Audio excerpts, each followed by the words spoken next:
질문을 드리겠습니다. 수도권 중심의 과학기술 인프라 편중 문제가 지속되고 있습니다. 지방대학과 연구기관, 혁신도시 중심의 과학기술 및 ICT 생태계 활성화 방안은 무엇입니까? 네, 지역 균형 발전은 이제 국가 생존의 문제와 직결되는 문제가 되었습니다. 지역이 살아야 대한민국이 삽니다. 수도권 집중이 지역 소멸, 인구 소멸을 더 가속화시키고 있습니다. 감사원 보고에 따르면 2047년에는 우리나라의 모든 시, 군, 구가 소멸 위험 지역에 해당된다고 합니다. 그 중에서도 소멸 고위험 지역이 157개, 전체 68.6%에 달한다고 합니다. 국가 존속의 위기입니다.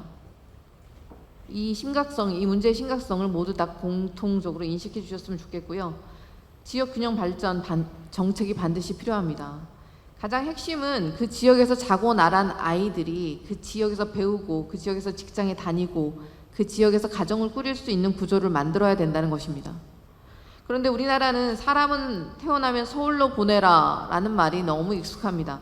교육, 경제, 인프라가 수도권에 모두 집중되고 있기 때문입니다.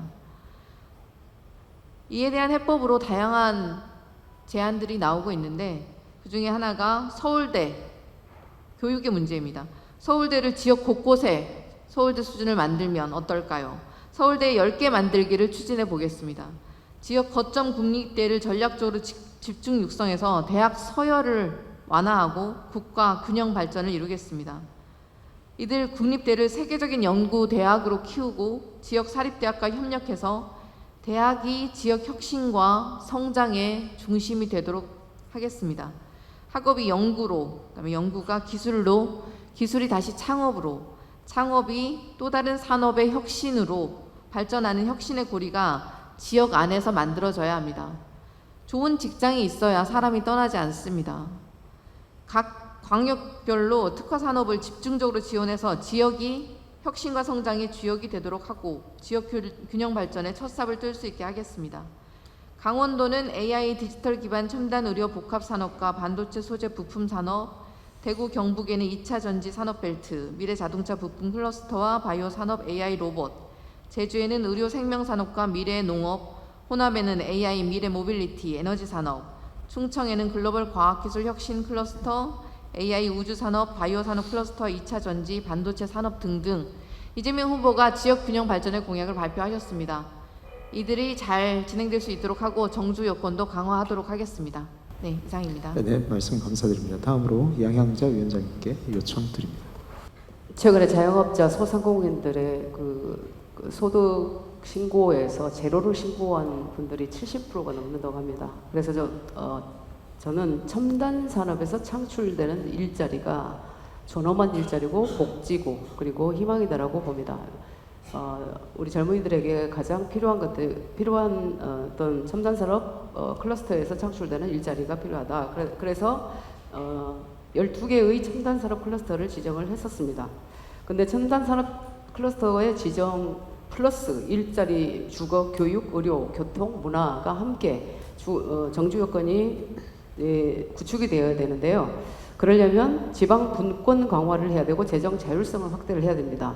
그래서 김문수 후보의 그 공약에 그와 관련해서 지방 분권 개헌 추진을 하겠다. 그리고 지방 재정을 확충하겠다. 이런 이제 자세한 공약들이 있고요. 특히 또 지방 대학 및 연구기관을 활성화시키겠다. 결국은 이런 첨단 산업 클러스터의 구축으로 지방 대학과 연구기관도 활성화가 될 것이라고 보고요. 그리고 교통 인프라 확충 및 접근성도 이제 개선하시겠다라고 이제 공약을 냈는데 김문수 후보가 가장 경기도의 어떤 GTX를 구축함으로써 광역교통망을 확실하게 만들어냈는데요. 그것을 뭐 호남권, 충청권 그리고 영남권 그리고 메가시티 단위로 해서 교통 인프라 확충을 하겠다. 그리고 규제 완화 및 자율성을 확대하겠다. 또 중요한 것이 이제 중앙 투자 심사 제도를 개선하시겠다.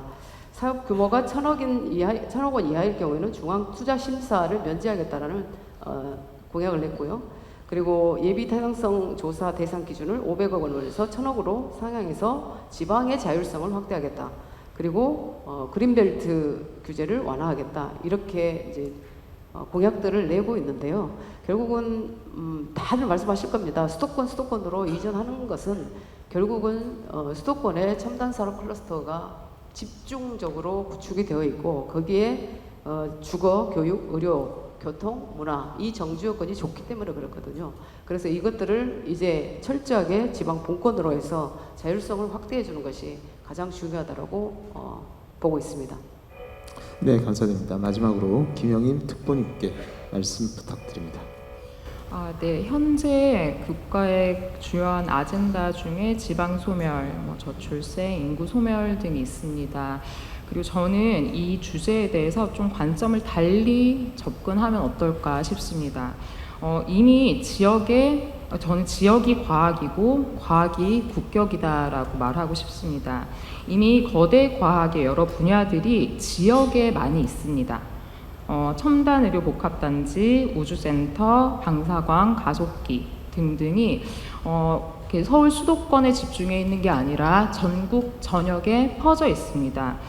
이게 저희는 지역 균형 발전의 관점에서 바라보는 게 아니라 과학 기술 분야에서만큼은 저희가 조금 관점을 달리 패러다임 전환이 필요한 것이 아닌가 저는 그렇게 좀 생각을 하고 있습니다. 그래서 이런 권역들의 지역 특화된 과학 기술들을 좀 강점으로 가져가고 이런 과학 기술들을 각 지역별로 연결을 할 때 국토 전체를 과학 기술 기반 글로벌 플랫폼으로 저희가 사용할 수 있지 않을까. 그래서 과학 기술인들이 혹은 과학 기술 분야에서 접근하는 방식은 조금 달라야 되지 않을까 이런 생각을 하고 있습니다.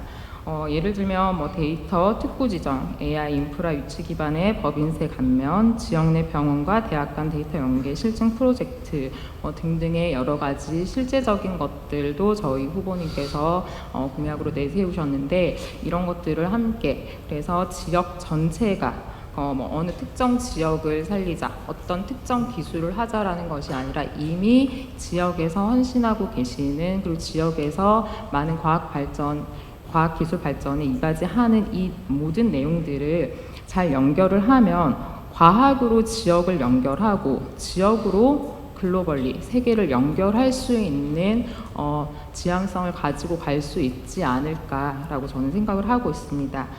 그래서 국토 전체를 저희가 지금 서울 수도권 집중화로 인해서 서울 수도권이 12%의 국토를 사용하고 있고 나머지가 88%인데 저희가 서울 수도권의 12%를 바라보는 것이 아니라 전체 88%에 퍼져 있는 과학기술 클러스터들을 잘 연결을 해서 국토 전체를 과학기술의 강점으로 가져갈 수 있으면 좋겠습니다. 네, 감사드립니다. 이제 8번째 라운드입니다. 8번째 주제는 디지털 포용 및 정보 격차 해소입니다. 질문을 드리겠습니다. 디지털 소외계층, 즉 고령자, 장애인, 농어촌 등에 대한 포용적 정책이 필요합니다. 디지털 접근성의 향상, 정보 격차의 해소를 위해 어떤 노력을 하실 계획입니까? 예, 저희 국회 과학기술정보방송통신위원회에 이제 기관 중에 하나가 이제 우정사업본부가 있습니다. 제가 우정사업본부에 이렇게 이야기합니다. 우체국이 포스트 오피스 아닙니까? 그래서 이제 PO라 그러는데 앞으로는 우체국이 디지털 포용의 아웃포스트가 되자. 그래서 디지털 포용 OP가 되어달라고 부탁합니다. 저희 마산 하포인데 제가 지역구에 최근에 우체국 2군데가 이제 오래되어서 새롭게 개축을 했습니다. 개축을 하는데 우체국이야말로 고령 인구가 많은 동네에 주로 많이 있기 때문에 거기서 이분들이 실질적으로 우체국에서 디지털 기기를 통해서 전달되는 정보라든가 디지털 기기를 이용해야 된다거나 이런 것들을 실제로 우체국 창구에서 도와줄 수 있는 방식으로 해보면 어떻겠느냐라고 제안하고 있습니다. 지금 디지털 포용을 위한 여러 정책과 또 예산도 마련하고 있습니다만 세대 간의 좀 특히 고령 세대의 경우는 디지털 기술에 대한 접근 능력 또 접근의 한계 이런 것들이 큰 장벽이 되고 있습니다. 그래서 디지털 기술에 익숙치 않은 사람들이 쉽게 이용할 수 있도록, 또 하나 소상공인들 또 전통시장 역시도 디지털 포용에 굉장히 중요한 전략을 활용해야 될 그런 상황입니다.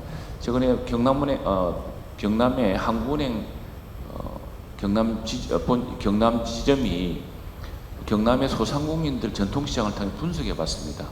어떻게 하면은 이 상권의 매출을 다시 올리고 할 것인가.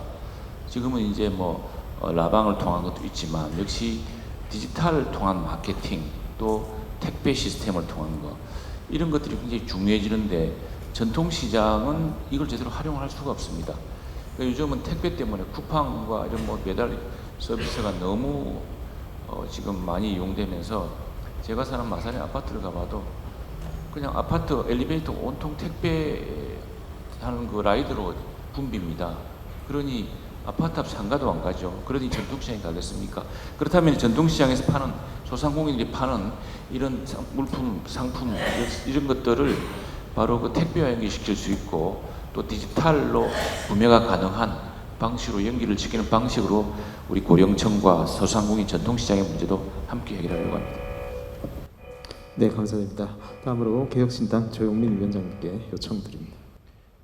국밥집이건 파인다이닝이건 식당을 가게 되면은 각 레벨별, 각 펑션별로 모든 직원들이 다른 식당 대비 상향 평준화 되어 있는 게 되게 중요하잖아요. 그래서 개발도 마찬가지입니다. AI 개발도 하이 디벨로퍼랑 미드 로우 디벨로퍼들이 다 잘해야 되거든요. 프론트엔드, 백엔드. 이게 우리나라 국가의 AI 리터러시라는 측면에서 가져가야 될 굉장히 중요한 철학이라고 생각을 합니다. 그래서 전체 소외되는 부분들 없이 이제 가져가야 되는 그 관점에서 보면은 고령층 대상의 UX, 사용자 경험이나 UI 관련된 고민을 하는 스타트업들이나 그런 서비스 쪽에는 정부 지원이 각별하게 들어가야 된다라고 생각을 합니다. 그래서 이걸 소셜 임팩트 투자라고도 하는데, 그것보다 훨씬 더 디테일하게 소외될 수 있는 계층들, 고령자, 장애인, 농어촌 관련된 UX나 UI를 만드는 서비스 모델에 정부의 어떤 지원이 명확하게 들어가야 된다라는 부분이 있고요. 교육도 마찬가지로 좀 따라가야 되는 부분이 있는 것 같습니다. 제가 기억하기로 2018년에 제가 지방에 있는 국가공무원 인재개발원에 가서, 그 당시 저는 구글 임원이었는데 그때 이제 가서 교육을 했었을 때 굉장히 놀란 게 있습니다. 그 국가공무원 인재개발원에서 교육을 하는데 지역 주민들이 와 계신 거예요. 그래서 이게 굉장히 다르다. 지역 주민들도 양질의 교육을 받게끔 그때 잠깐 시기적으로 약간 열려 있었던 것 같습니다. 아마 양영자 의원님이 원장님으로 계셨을 때 나왔었던 이니셔티브인 것 같은데, 그런 교육들이 더 활발하게 이루어질 수 있도록 만들어주는 거. 그래서 결국에는 뭐냐면, 여러분 잘 생각해 보시면 지하철이 있는 도시 노인만을 위한 혜택, 이런 것들이 아니고요. 지역 전체, 소도시건 대도시건 모든 노인의 이동권을 상향 평준화하겠다라는 개념을 갖고 있는 우리 이준석 후보님, 그리고 학생회를 장악해서 남녀공학 이슈 아젠다에 집중해 있는 소수가 아닌, 졸업사진 예쁘게 찍고 싶은데 찍을 공간이 없어서 너무 힘들어하고 있는 동덕여대 전체 학생들을 케어하는 이준석 후보님의 생각에는 사실은 AI는 고령자나 장애인이나 농어촌, 이런 소외계층들이 없어야 한다는 것이 가장 큰 우선순위입니다. 그런 측면에서 교육과 그리고 투자 가르마를 타는 공약을 제대로 이행을 하도록 하겠습니다. 네, 수고 많으셨습니다. 마지막으로 이정환 의원님께 말씀 부탁드립니다. 네. 우리나라는 그동안의 정보화와 디지털 전환 부분에서 큰 성과를 거두었습니다. 세계 최고 수준의 성과를 올렸다는 평가도 받고 있습니다만, 그 이면에는 큰 디지털 격차의 문제가 있습니다. 우리나라의 포용적 인터넷 지수를 좀 살펴봤습니다. 2021년 자료이긴 합니다만 당시에 120개국 중에서 11위, 꽤 높은 편이었죠. 그런데 세대 간의 디지털 숙련도를 좀 따져보니까요, 그 격차가 OECD 국가들 가운데 2020년의 경우입니다. 16세에서 24세 가운데 디지털 고숙련군의 비중이 63.4%입니다. OECD 국가 중에서 가장 높았습니다. 그런데 55세에서 65세 사이에 디지털 고숙련도를 따져보니까 3.9%로 나타났습니다. 물론 5년 전인 2020년 OECD의 자료입니다만 그 이후에 지난 5년 동안 크게 나아지지 않았다라고 하는 평가입니다. 세대 간의 디지털 숙련도 격차가 이렇게 크게 차이가 나서 어떻게 하겠습니까? 디지털 소외계층은 여전히 큰 어려움을 겪고 있습니다. AI 대전환의 시대입니다. AI는 이제 경쟁의 수단이자 우리 모든 인류의 삶의 조력자가 되는 상황 아니겠습니까? AI 세상에서 소외되는 국민이 없도록 잘 살피려고 합니다. 그 어느 때보다도 정부의 역할이 중요하지 않겠습니까? 저희 더불어민주당은 AI 기본 사회를 목표로 세우고 있습니다. 모두의 AI라고 하는 프로젝트를 추진하려고 합니다. 국민 누구나 선진국 수준의 AI를 활용할 수 있는 나라를 만들어야 합니다. 우리가 전기를 쓰듯이 수돗물을 쓰듯이 AI를 그렇게 값싸게 또 무료로 사용할 수 있는 그런 나라 만들어야 되지 않겠습니까? 지역 거점마다 AI 기본 역량센터를 설치하겠습니다. 계층별 맞춤 교육을 제공해서 세대 간의 디지털 격차가 계속해서 벌어지는 상황 반드시 해결하도록 하겠습니다. AI 기기 그리고 서비스 비용도 정부가 직접 적극적으로 지원하도록 하겠습니다. 나아가 AI로 금융이나 건강, 식량, 재난 리스크를 분석해서 우리 국민의 삶을 지키는 AI 안전 사회를 만드는 데에도 저희가 최선을 다하겠다는 말씀을 드리도록 하겠습니다. 네, AI의 혁신 생태계를 조성하는 것과 함께 모두의 AI를 저희가 활용할 수 있도록 그렇게 노력하겠습니다. 이상입니다. 네, 감사드립니다.